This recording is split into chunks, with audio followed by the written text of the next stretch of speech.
Hi, I'm Ryan Szymanski, curator for Battleship New Jersey Museum and Memorial. And today, we've got another video in our Fat Bear Week series. Fat Bear Week is something the National Park Service puts on. As their bears are about to go into hibernation, they fatten up for the winter. And so they do a voting contest to see which one has fattened up the best. And this year, I am supporting Chunk, and you should too.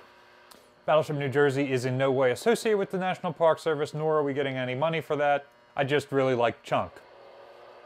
Today's video, we're going to be talking about the most famous ship named Bear of all times. Probably the most famous Coast Guard cutter of all times.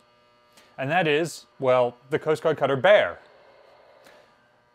Bear was not built as a Coast Guard cutter. She was built in 1874 and designed to sail into the Arctic to hunt seals. Well, what better name for something that goes out and clubs seals than Bear? Oh, imagine how much bigger Chunk would be if he was eating seal instead of salmon. She served in this capacity for about a decade before being bought by the United States in 1884. Her first mission was to support the Army's Lady Franklin Bay expedition, which had gone missing 4 years earlier somewhere in the Arctic. So Bear and several other vessels went in search of them and were able to rescue, well, they technically rescued 7 people, but one of them did not make the return journey. So they rescued 6 people from the expedition. While not yet a member of the Coast Guard, this really set the tone for the rest of Bear's career. The next year, in 1885, Bear was acquired by the Revenue Marine. She would stay a part of the Revenue Marine until 1894, when the Revenue Marine became the Revenue Cutter Service. And she would stay a part of the Revenue Cutter Service until 1915, when she became a Coast Guard cutter. So really, these are all just forerunner organizations of the U.S. Coast Guard. And so she was essentially a Coast Guard cutter from 1885 until 1926. Her job in that time was to patrol the Alaska Territory. She was home ported in Oakland, California, and every May, she would set sail for 5 months, the summer months, when it's actually warm enough to be navigable up there.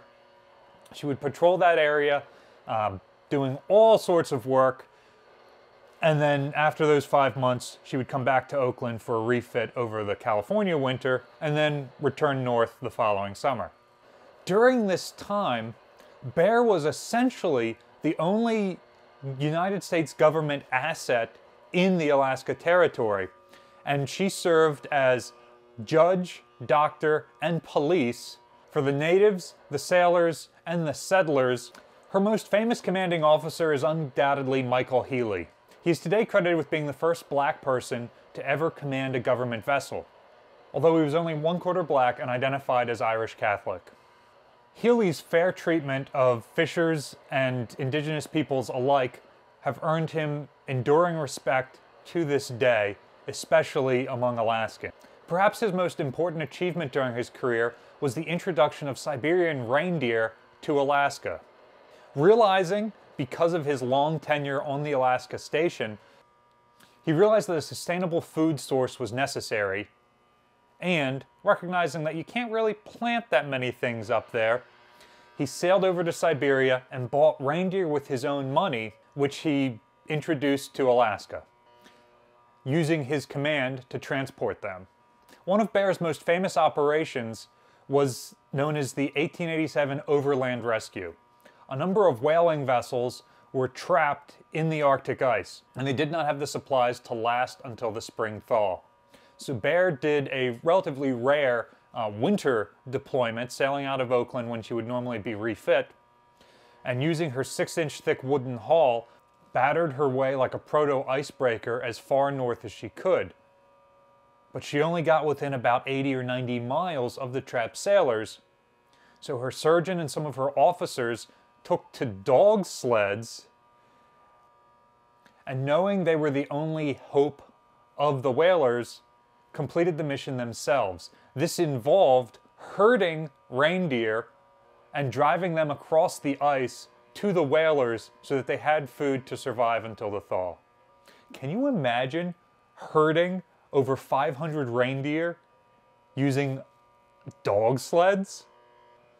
Picture in your head the Wild West, except instead of being in the middle of the desert and the grass plains, you're in the Arctic tundra. Instead of a sheriff, you've got the Coast Guard cutter. And instead of a horse driving cattle, you're in a dog sled driving reindeer. Alaska really is the last American frontier, and Bear policed that wilderness for a number of years. Even in her own time, Bear was recognized as a historically significant vessel, and in 1926, she became a museum ship in Oakland, California.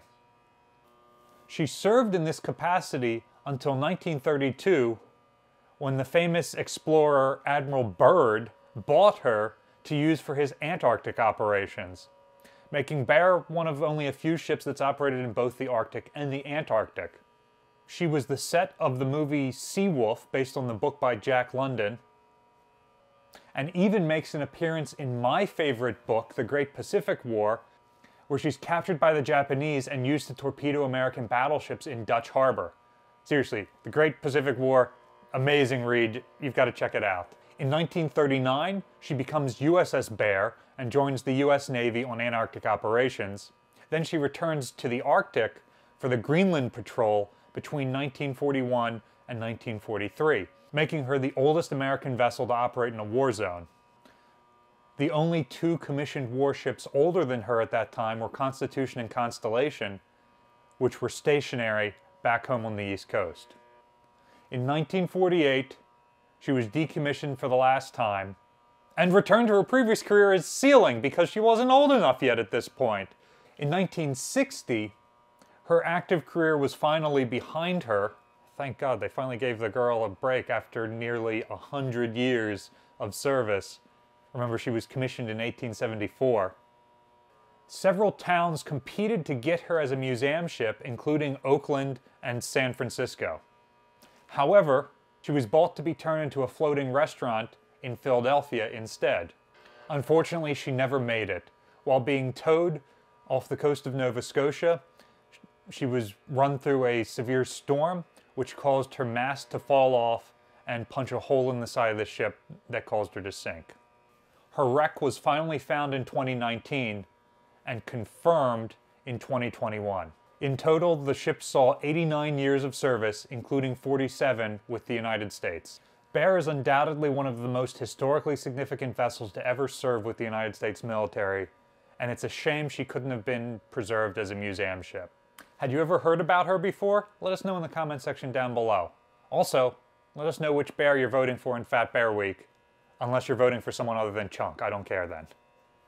Battleship New Jersey receives operating support from the New Jersey Department of State, also from a number of other businesses and private individuals like yourselves. We really appreciate your support. There's a link in the description below if you'd like to continue donating to support the museum. You can also support us by liking, sharing, and subscribing so more people find about us and our channel. Thanks for watching.